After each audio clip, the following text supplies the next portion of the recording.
Push yourself again and again. Don't give an inch until the final buzzer sounds. Larry Bird said that, and I'm saying this. Welcome to High and Low.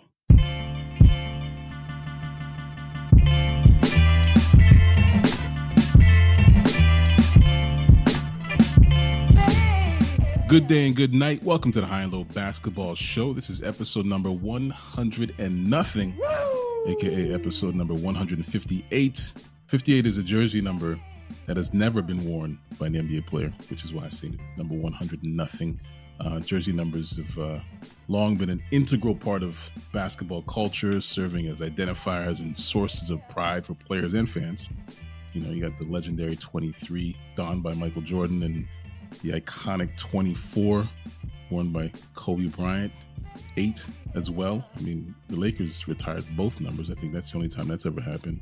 These numbers carry their own legacies and stories, but what about the elusive number 58? How has that remained unclaimed by an NBA player? You know, the league's rules and guidelines dictate the range of available jersey numbers for players. You know, traditionally you have players that have been limited to choosing numbers between 0 and 99. You know, while players have sported unconventional numbers such as 0 or 00, no player has ever taken the leap to wear the number 58 during an NBA game. So while the absence of the number on an NBA jersey might be seen as a mere coincidence, leaves room for speculation, imagination. Could this number hold a hidden significance or an untapped source of superstition? Did you hear that? I don't know. Is 58 superstitious? I don't know. Or maybe it just simply awaits the arrival of a player bold enough to break tradition and carve their own unique path. I'm waiting for that. Anyway, welcome to the High and Low NBA Experience this week. My name is Amaechi. I'm here with the master of the camel clutch, the man formerly known as the Iron Sheik, Hugo the Sheik. Around here, we live by the principle governed by the high and low lives of the world, which means we talk about basketball, especially and specifically the NBA. And we talk about it anytime, anywhere, north, south, east, west, high and low. This week on the show, we are going to dive into the NBA Finals, the matchup of Miami and Denver. To some, maybe not the most exciting matchup. People were hoping for the Lakers and Boston. Maybe Boston and Denver. I don't know. For some reason, this particular matchup seems to have folks worried about NBA Finals ratings. But you know what? There's lots of things to enjoy and look forward to in this matchup, and that's what we're going to talk about. Even for the casual, we'll talk about some storylines and narratives to look out for the NBA casual. We also have a listener question that is, I think it's pointed at Mitch and myself. Has to do with Denver as well. But of course, you know, Hugo's here. Hugo the Sheik is going to jump in. He's going to chime in because I think he has a few things to say about the players in question here. Stay tuned for all of that. Before we lock in, let's check in. Hugo, welcome back to the table. Yes. You know, that was kind of nice with that numbers thing. I was actually surprised. There's quite a few numbers that have never been worn. Mm-hmm. And I mean, some of them are god awful, right? Like your number 58. But like I would have thought like number 80 or 82 would have been worn because that's not really a bad number. I guess might be tricky on the referees to do those numbers. I don't know. But you know what's actually even more interesting? I just took a quick look. Jerseys, numbers that have only been worn once. And your boy Baron Davis had 85 when he was with Cleveland and New York. God awful. 85. Ooh, that's nasty. I'm trying to figure out why. Maybe I don't know. I think I went into that. I think I went into that on episode 85. Was he born in 85? Maybe. No, Baron Davis was born in. I think he was born like 79. Okay, so I don't know. Maybe 85 was a good year to him. I don't know. No, that's awful. Me, a Baron Davis enthusiast, should know. That's why I said it. He was born in 1979, April 13th, so definitely not about the year 1985. He was 6 years old in 1985, so what could have happened in 1985? I don't know. Anyway, we digress. So, I mean, you've been watching some games, of course. Yes. I've been watching as an NBA fan. I know there's been some questioning of my basketball fanhood integrity. Yeah, no, it's been interesting. Our good friend LeBron is out, and thank goodness. Now we don't have to hear from special guest Steven with all his little rantings and ravings. I'm going to go on a side note here. So I don't know what really the big deal is with the Lakers. Like, they basically were in the play-in. They're basically an 8th seed. They got killed by the number 1 seed. And somehow everybody's like sad, upset, and like disappointed in the Lakers. And I'm like, but you're an 8th seed. Like, we went through this a couple of episodes ago. The higher the seeding, the less likelihood of reaching the conference finals or the finals themselves. So, I mean, and they weren't that good. Like, I don't care what anybody says. Sorry, the lower the seeding, yes. And the Lakers just weren't that good. Like, they had maybe like a good month, and that was about it. So I don't know. Maybe we'll save that for another episode. But I'm just bewildered at the sadness of the Lakers and LeBron uttering retirement, which is absolutely ridiculous from his mouth. Not going to happen. No, it's reckless and irresponsible. It is. It is. There's obviously a Lakers bias in the media, perhaps a LeBron bias. So there was like so much attention given to the Los Angeles Lakers, who lost the series, as opposed to focusing on the Denver Nuggets, who won the series. Focusing on Nikola Jokic, who had like a historic triple-double in that final game. Like, I couldn't go anywhere without hearing this lamenting of the Lakers. Man averaged a triple-double for the entire series. I don't know if he had a triple-double in every single game, but I know he averaged a triple-double. That ain't easy. You know what I mean? But somehow, oh, poor LeBron and the Lakers, they lost. Oh, how could this have happened? You're an 8 seed. Exactly. Just like, they should be happy. Yeah. Just getting this far. Like, that's an accomplishment. Listen, they won a round. They won 2 rounds. They beat Memphis and they beat Golden State. That's a pretty good darn season right there. Yeah, I agree. And now they can just enjoy the off season. 1, 2, 3. Cancun. Greatest cheer of all time. Anyway, Hugo, I appreciate your time this week. Thank you for joining me. Listeners, thank you for joining us for another installment of the program. Another week, another episode, more NBA. So, of course, more high and low. This week in NBA history, it was Miller time. So on a previous episode, I shared a playoff storyline for the NBA casual, the drama between Reggie Miller and Spike Lee, and the wager that included a dinner with Mike Tyson. It's a whole thing. You got to go back to that episode to listen to that. But on June 1st, 1994, it was Game 5 of the Eastern Conference Finals between the Indiana Pacers and the New York Knicks. Reggie Miller's Indiana Pacers and Spike Lee's New York Knicks. I guess you want to say that. The scene is set at Madison Square Garden, a battleground pulsating with tension and anticipation. The crowd, honestly, they weren't even expecting what was about to happen. They were about to witness a shooting display that would etch Reggie Miller's name into the record books. As the final quarter unfolded, Reggie Miller ignites like a comet streaking across the night sky with his team trailing and the pressure mounting. Miller tapped into his uncanny shooting abilities and unleashed an unprecedented barrage of three-pointers, 5 to be exact, in a mesmerizing display of precision and clutch shooting.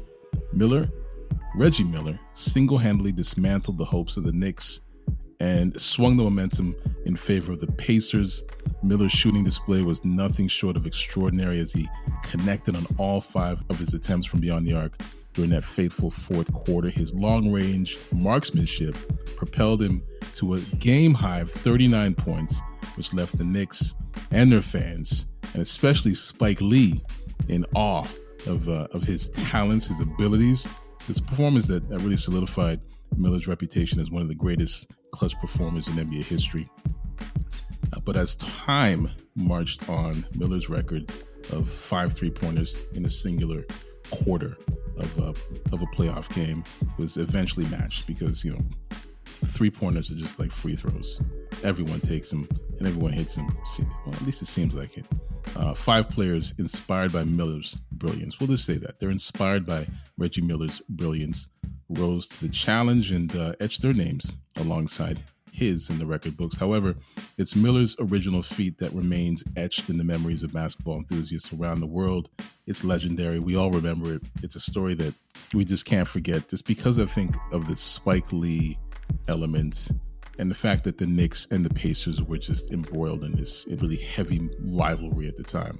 So it's an iconic moment in NBA lore, and it reminds us of Reggie Miller's indomitable spirit and his ability to rise to the occasion, and Reggie Miller's clutch gene. We know his clutch shooting is what he's come to be known for, and man is just very confident, and it's great to listen to him do commentary in the NBA Eastern Conference Finals. It's great to hear him. But anyway, Sorry, I just want to make a quick point. I love his commentary because he actually kind of talks you through plays and the mentality of a player. I know some people are not too a fan of when he compares it to, like, when he plays and what he did. It's kind of like, oh, that old man sitting on the porch shaking his fist at the clouds. The other thing I will say about Reggie Miller, has there been any other player in NBA history, even sports history, that enjoyed being the villain in hostile territory? Like, I've never, like, I know Tom Brady maybe, but usually the Super Bowl is in a neutral location, so it doesn't really matter.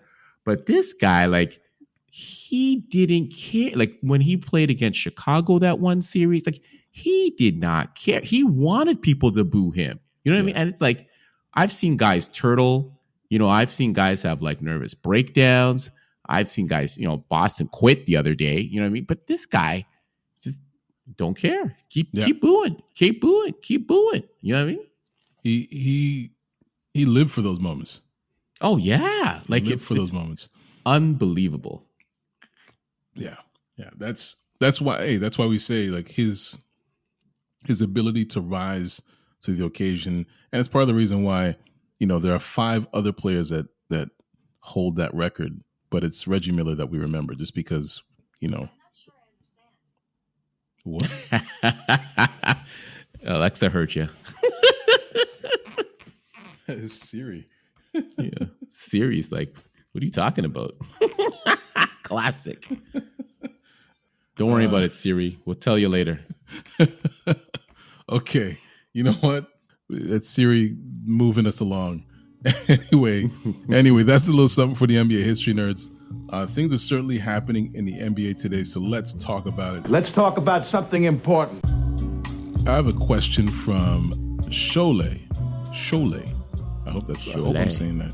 Sholay? Shola or Cholet? Sholeh. Sholay? Cholet? Yeah. I'm butchering it, so I'll leave it to you. All right, well, this is a listener question from Sholay in upstate New York, Rochester, to be exact. Question is this. Just started listening to the podcast while catching up on old episodes. I noticed Ike is an MPJ guy and Mitch is a Jokic guy, so congrats to those two with Denver making it in. Hey, man, thank you. Appreciate you. I can understand the Jokic love, but what's the origin story behind Ike and MPJ? So is that I guess that's just another way of Sholay basically saying, I don't understand why you're rooting for MPJ. Okay. Great question. So yeah, Mitch and I think Mitch and I are in the clouds with Denver being in the finals. We've been singing Denver's praises all year, especially Mitch. I have to give it to Mitch. Hats off to him. We've both been on the Denver train for a few years now, but I'll speak for me and let Mitch cook when he gets back to the pod. Michael Porter Jr. has been a player on my watch list for years. I would say since his time at Nathan Hale High School, where his head coach was NBA legend and one of my all-time favorite players, Brandon Roy. That's part of where this comes from. MPJ's he's a 6'10" sniper, where Brandon Roy was more of a shot creator in the build of Jordan or Kobe. I think he was about 6'6". So two different types of players, but I see B-Roy's mentality in MPJ, that ruthless offensive aggression. Brandon Roy was a clutch player. Didn't have enough time to really show it on the grandest stage, but I think MPJ may have that opportunity. In fact, I see similarities between Brandon Roy and Jamal Murray. I think Jamal Murray is going to be taking that advantage of that. He's going to show that clutch gene in these finals. But back to MPJ, through the injuries, the questions about his ability to stay in the league, let alone the Nuggets roster when he missed his rookie season due to injury. I held it down and upheld my belief in this kid's talent. So it's great to see what he's doing and what he'll become. He's 24 years old, man. 4 seasons under his belt. He was the Nuggets' third leading scorer this season. Shot 41% from the three, which is around where he was before he got injured last season. I mean, he averaged 19 a game, 44% from three the year before last. He's a scorer. I think my concern is MPJ's defense, so I get it. I get the criticism that he receives, and of course his health. All right, the guy's been injured for like half his career, and he's only been around for 4 seasons. He has all the offensive tools, the size, the skill to be really a top tier talent in the league, but his defense, it's always been that gap everyone has tried to expose. But he showed some improvement on that end in the Western Conference Finals, I think. Personally, I think that. So I don't know. I'm excited to see him, Jokic, Murray in the finals. He's come a long way. But Hugo, what about you? I know this question focused on Mitch and myself, but how do you feel about MPJ and Jokic? Okay, so I think Jokic is finally getting his just desserts. I mean, to have a back-to-back MVP not make an appearance in the finals, I think is a travesty in itself. So I'm glad he finally gets to show his skills on the biggest stage. Big Honey, as Mitch likes to call him, and I think he's the poster. Yeah, milk bags. There you go. And I think he's the poster child for, don't make fun of the fat kid in class, because that kid could grow up to be somebody special. So yeah, I give him his props, and I think it's great to see him in the finals, even though NBA wise they may be worried about generating money, but worldwide, I think it's going to garner a lot of attention. Michael Porter Jr., I would say he's solidified himself as the number 3 dude on that team. I think we're at least looking at a version of him where we can say the injury bug is behind him. Knock on wood. Hopefully that stays for the next couple of years. There we go. I know that your son, has always been highly touted. And I think he's finally rounding out to the hype that was surrounding him all these years. We'll see. I will say he has a hell of a nice stroke on that 3. Like, woo! What did you say? It's just, it's pretty. It's very, very pretty. I'm almost sad when it doesn't go in. I'm like, come on, dude. Like, you can't have something that pretty not work out at the end, man. Woo! Amen, brother. Amen. Love this. And All I think Denver's bumps the last couple of years has just made them stronger. I mean, that whole team is basically revamped. I think only 2 or 3 players are only there from the last time they got to the Western Conference Finals. So kudos. Their core. Yeah, I know quite a few of their executives and coaching staff will probably be plucked in the off season. And big ups to the Malone son making the finals, because I think that should also be noted. Hey, Sholay, thank you for the question. Appreciate that. Hope I'm getting your name correct. If not, you can always just send a DM and just absolutely roast us or not. On that note, quick reminder to High and Low Lives, if you want to leave a question for us to answer on the show, drop a DM on TikTok at More High and Low. You can also drop a DM on Instagram at Get High and Low. Put those links in the show notes for you, Sholay, just in case you want to. Hey, time for a break. When we come back, we're looking at the many narratives that may come to life, or just a couple narratives that may come to life in the NBA Finals. We'll be right back with more High and Low.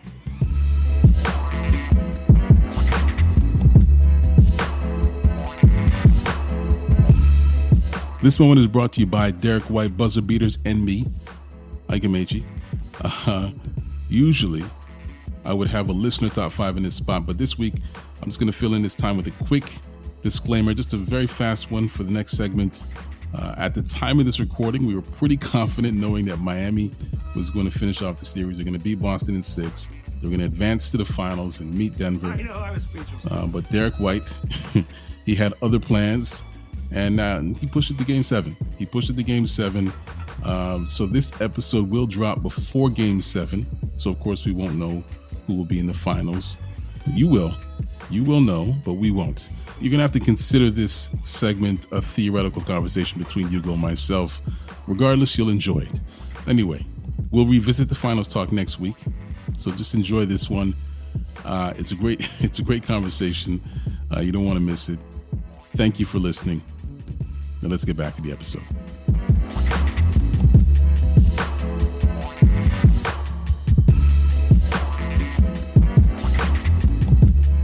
And welcome back to High and Low. I'm Amaechi. I'm here with Hugo the Sheik. We're looking ahead to an NBA Finals of the Denver Nuggets and Miami Heat. At the time of this recording, let's just say things haven't been confirmed on the Eastern Conference Finals side, but it's pretty much academic. We'll just assume. We're going to assume. We're going to say Denver and Miami because Boston, we don't believe you. You need more people. So now, some skeptics may argue that the Denver Nuggets are not a draw. I've been hearing a lot of this. You know, they lack the glitz and glamour associated with big market teams. But here on High and Low Basketball, I beg to differ. I believe in this Nuggets versus Heat matchup. I think it's precisely what basketball needs. Because if you think about it, this is a celebration of the essence of the sport, a real testament to the power of perseverance and teamwork, which both teams really exude in spades. Let's start with the Denver Nuggets, a team that has quietly built a reputation as a force to be reckoned with in this league. Of course, they're led by their big three, who we've already mentioned earlier in the show: Nikola Jokic, Jamal Murray, Michael Porter Jr. Yes, I said big three. Leave me alone. The Nuggets have defied expectations over the years, kind of like Miami. They've been turning heads with their unconventional offense where they're featuring a point center, their two-time MVP, who essentially is their point guard, but he's a 7-foot center. This journey to the NBA Finals is a testament to the power of determination. They've worked hard to get to this point. They've battled through devastating injuries to both Murray and Porter Jr. and just the constant doubt thrown at their best player. There's sort of been this reluctance to believe in Jokic and the Nuggets, and I really don't understand why. We've propped up teams that have featured MVPs. They've had top-rated offenses, both of which Denver has. The Nuggets bring a style of play that is entertaining with Jokic playing levels above anyone else. You got Murray and his offensive explosions.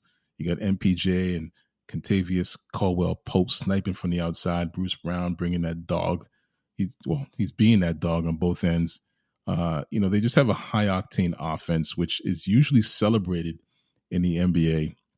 And Denver fans have been spoiled with riches hidden from NBA casuals around the league. The teamwork and ball movement are really just a sight to behold, and they really exemplify the beauty of the game. And then we have the Miami Heat on the other side, which is a franchise with, brief but rich history, never say die mentality. They're led by Jimmy Butler, and, they're just guided by the tactical brilliance of their future Hall of Fame coach, Eric Spoelstra. I mean, this guy, if he's not in the Hall of Fame, then what are we doing? This is not basketball. But the Heat have really embraced this gritty, relentless brand of basketball year after year. Their commitment to defense, selflessness, team-oriented play, it's just propelled them to the NBA's grandest stage time and time again. And they seem to defy odds. They seem to exceed expectations every single year. But what truly makes this matchup special is the clash of cultures and styles. The Nuggets bring a fast-paced, free-flowing offense while the Heat counter with a stifling defense and sort of a disciplined approach. It's a battle of contrasting philosophies, a clash that showcase the diversity and the beauty of the game that we love.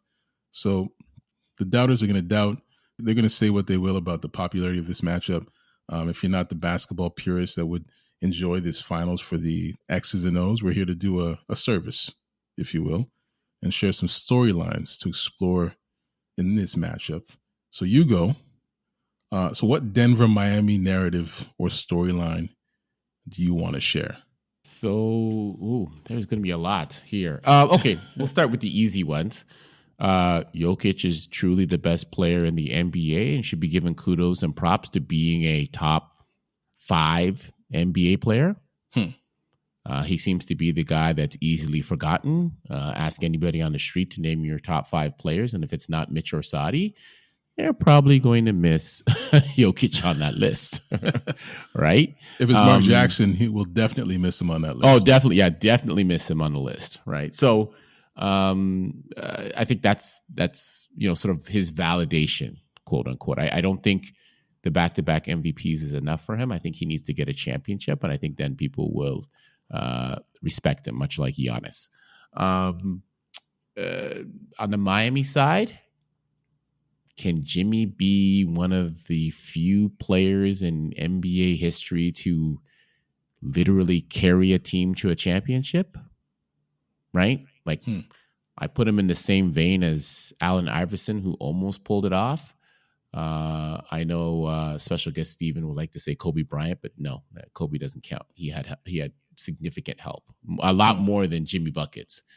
So yeah, I mean, can Jimmy do it basically on his own and get that credit? And I think both players need this. And I'll be a little bit reckless here. Jokic is a Hall of Famer simply for the back-to-back MVPs. Was he top 75? Pretty sure he was top 75.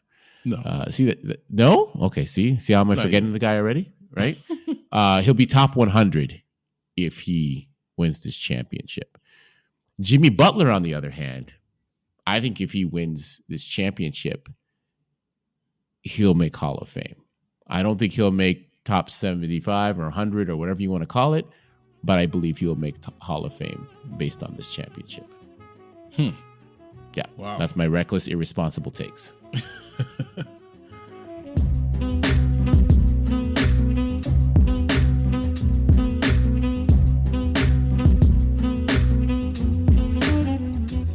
All right, you guys, what's next? So I have one storyline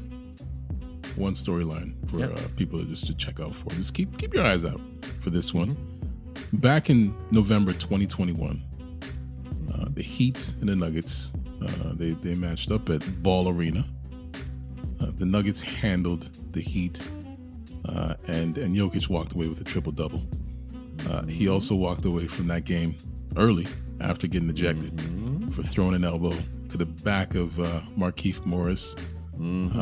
After Morris, he threw a cheap shot at Jokic seconds earlier, so this was really revenge. Morris went down and was badly injured. His neck, it was a neck injury. Jimmy Butler, Udonis Haslem, the whole Heat team, they were ready to jump Jokic, with a group of players actually waiting for Jokic outside the Denver locker room. There's still that famous photo of a guy that looks like Tony Soprano, James Gandolfini. I was like, what is this? It's like it reminds me of the final scene in The Godfather 2, where the door's closing behind behind. It's just very strange. It's very, very funny and iconic moment. But hey, we can't forget the Jokic brothers. Oh yeah, they were in attendance, and they had to be held back from jumping onto the court. They were ready to defend the little bro to the end. It was a whole thing, man. Morris is no longer with the Heat, but there are some players from that Heat roster that will be in this finals matchup. And I'm just wondering if this series could get contentious and if any of that can boil to the surface. And I'm just wondering how long it'll take the Jokic brothers to pop off, if that was to happen. So I'm just keeping my eye on that. I think too much time has passed. Like, unless somebody like resurrects it or does something disrespectful, I think too much time has passed now, and like, there's no point in going to that old beef. Well, you have people like me who are going to bring it up, and I'm sure somebody will get in the ear of some Miami players and remind them. Who knows? Maybe. I don't know. It may not even come to that. You know what's funny about the Jokic boys? So you look at I had a brain crap. I can't remember the dude's name. The one that plays in the NBA. It was at this moment that he knew. He f***ed up. He's like clean, right? And then you see the two brothers. They're like tatted up out the wazoo. It's like, what's going on here? Did you say the one that plays in the NBA? I know. The two-time MVP, Nikola Jokic? Yeah, sorry, I had a brain cramp. I couldn't remember his name. I'm like, the one that plays in the NBA. See what I'm saying? That's the narrative, right? He's not getting his, Mitch is probably like throwing air punches right now. Oh, he's swinging. He's swinging right now. But this is what I'm saying. He needs to win a chip so he gets the respect. I forgot his name. How could I? You know what I mean? A back-to-back MVP. That's the problem. He has to win. Then I'll probably remember his name. Maybe. That's incredible. That's incredible. I was accurate, though. Hey, it fit right into your narrative. Exactly. Sorry, Mitch.